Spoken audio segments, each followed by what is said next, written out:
और इस ज्ञान कुंभ में विभिन्न प्रकार की जानकारियां जो शायद पढ़ने में नहीं आती, आपस में वार्तालाप में नहीं आती, उन सभी की जानकारी पाना, अपने आप को अपडेट रखना, अपने आप को अपग्रेड करना और अपने आप को अपलिफ्ट करना, यह अत्यंत आवश्यक है।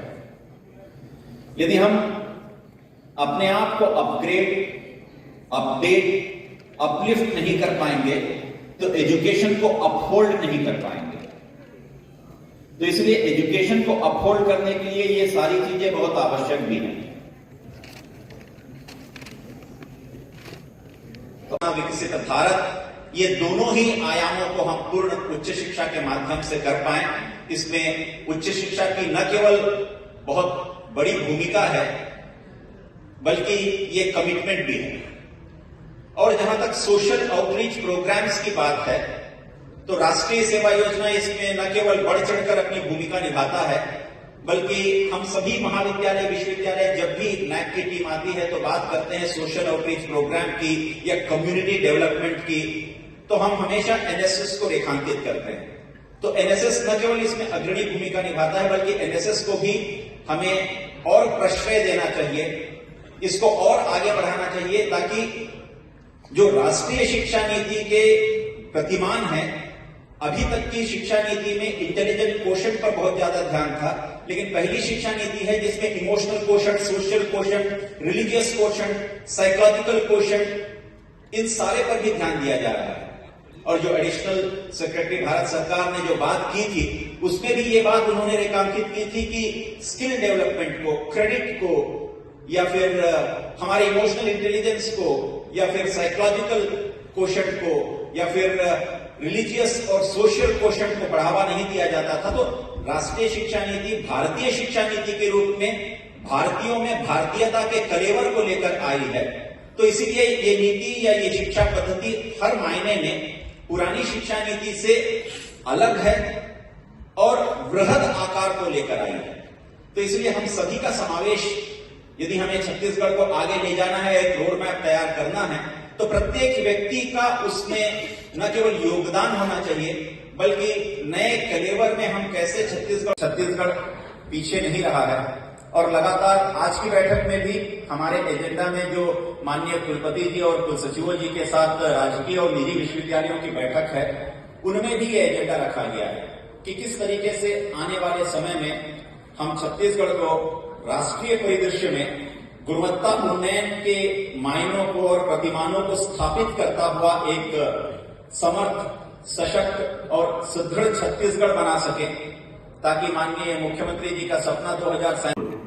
और इसीलिए छत्तीसगढ़ ने समस्त महाविद्यालयों और विश्वविद्यालयों को कहा कि आप राष्ट्रीय शिक्षा नीति 2020 के एम्बेसडर बनाइए, उन एम्बेसडर्स को ट्रेन करिए ताकि वो एम्बेसडर्स विद्यार्थियों के बीच में पहुंचकर उन विद्यार्थियों को राष्ट्रीय शिक्षा नीति के प्रावधानों से अवगत कराएं।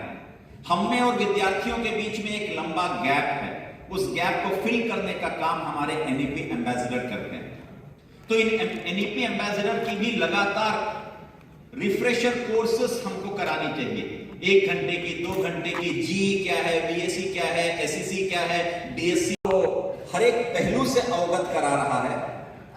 हर एक विषय के गहराई तक जाकर आपको यह बताने का प्रयास किया जा रहा है कि राष्ट्रीय शिक्षा नीति केवल एक फ्रेज नहीं है बल्कि उसके अंदर कई परतें हैं और एक एक परत खोलते जाइए तो आप उसके तह तक पहुंच पाएंगे। और वही एक एक परत विभिन्न विषयों के रूप में आप सभी के समक्ष लाया जा रहा है। तो मेरा विनम्र अनुरोध और निवेदन होगा आप सभी से कि हर एक जानकारी को आप नोट करिएगा। बहुत सारे लोगों ने मुझसे पूछा पीपीटी मिल जाएगी क्या? पीपीटी तो मिल जाएगी, लेकिन उस पीपीटी को बता पाना, समझा पाना, स्टाफ को उसको सही तरीके से उसकी भावना को बता पाना, यह तब हो पाएगा जब हम उस पीपीटी को समझ पाएंगे। तो इसीलिए यहां पीपीटी तो है लेकिन समझना भी बहुत आवश्यक है उसके लिए। तो वो भी आप सभी से अनुरोध है कि उसे भी करेंगे। आज के सत्र में हम कुछ महाविद्यालयों से राष्ट्रीय शिक्षा नीति 2020 को लागू करने में जो चुनौतियां उन्होंने पाई या चुनौतियों का जो सामना उन्होंने किया उसके बारे में भी जानेंगे। और कुछ महाविद्यालयों के प्राचार्यों से हम उनके महाविद्यालयों के जो अनुभूतियां हैं उनको भी जानेंगे, जिसमें हमने शासकीय और अशासकीय महाविद्यालयों के प्राचार्य को आमंत्रित किया है।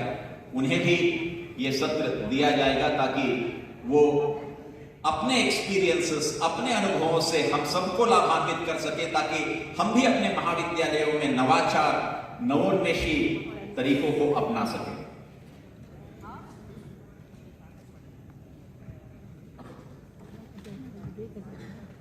तो इसलिए नवाचार या नवोन्मेषी तरीकों की बयार बहती रहनी चाहिए।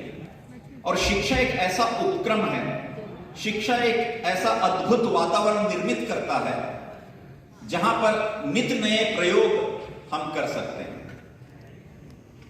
वो ये है कि किस तरीके से हम अपने आप को वैल्यू बेस्ड में ले जा सकते हैं, भारतीय ज्ञान परंपरा को कैसे आगे बढ़ा सकते हैं। इनका खुद का अपना एक स्टूडियो है, बात की गई है। तो हमारा वीवाईटी महाविद्यालय इंटरनेशनल एक्सीलेंस की ओर जा सके, मैच्योरिटी बेस्ड ग्रेडेड लेवल में लेवल 5 को वो प्राप्त कर सके, क्योंकि लेवल 4 तक नेशनल है और लेवल 5 जो है वो ग्लोबल कॉम्पिटेंस या ग्लोबल एक्रेडिटेशन की ओर ले जाता है। तो हम सभी चाहेंगे कि इनके द्वारा किए गए कामों को हम अपने महाविद्यालय, छत्तीसगढ़ शासन उच्च शिक्षा विभाग के सचिव, मंचस्थ सम्माननीय अतिथिगण, समस्त राजकीय एवं निजी विश्वविद्यालयों के कुलपतिगण, कुलसचिवगण, समस्त शासकीय अशासकीय महाविद्यालयों के प्राचार्यगण, जैसा कि आप सभी को विदित है,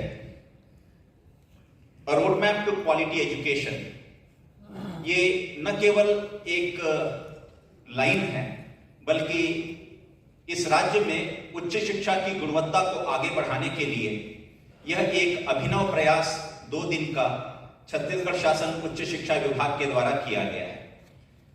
इन 2 दिवसीय कार्यशाला में भारत सरकार के उच्च शिक्षा मंत्रालय के एडिशनल सेक्रेटरी के साथ विभिन्न विश्वविद्यालयों के कुलपति और जो स्रोत वक्ता हैं उन्हें हम आमंत्रित करके ये जानने का प्रयास कर रहे हैं कि उच्च शिक्षा किस तरह से छत्तीसगढ़ में बेहतर शिक्षा की ओर हम ले जा सकें।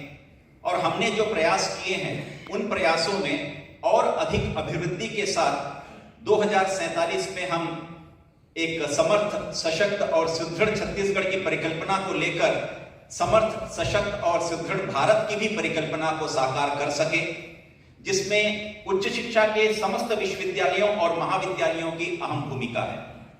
माननीय कुलाधिपति महोदय को बताते हुए मुझे यह हर्ष भी हो रहा है कि छत्तीसगढ़, जिसे हमेशा जाना जाता था कि शिक्षा के क्षेत्र में काफी पिछड़ा है और गुणवत्तापूर्ण शिक्षा के क्षेत्र में भी पिछड़ा है, महोदय हमारे 335 महाविद्यालयों में से 211 महाविद्यालय राष्ट्रीय मूल्यांकन एवं प्रत्यायन परिषद से मूल्यांकन की अर्हता रखते हैं।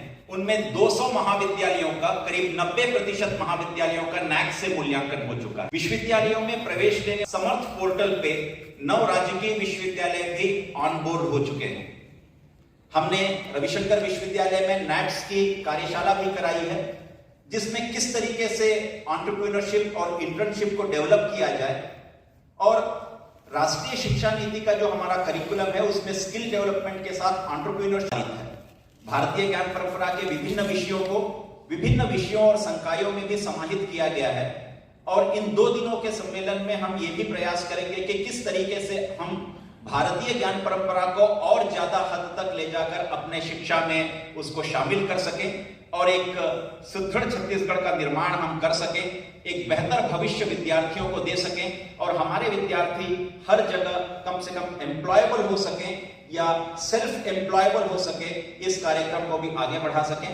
माननीय महोदय, ये 2 दिवसीय कार्यशाला इन सारे उद्देश्यों को लेकर एक रोड मैप छत्तीसगढ़ के लिए तैयार करेगी, ताकि विश्वविद्यालय और महाविद्यालय उसको अमली जामा पहना सकें और उस ओर बढ़ सकें, ताकि हम छत्तीसगढ़ को एक गुणवत्तापूर्ण शिक्षा की ओर ले जा सकें।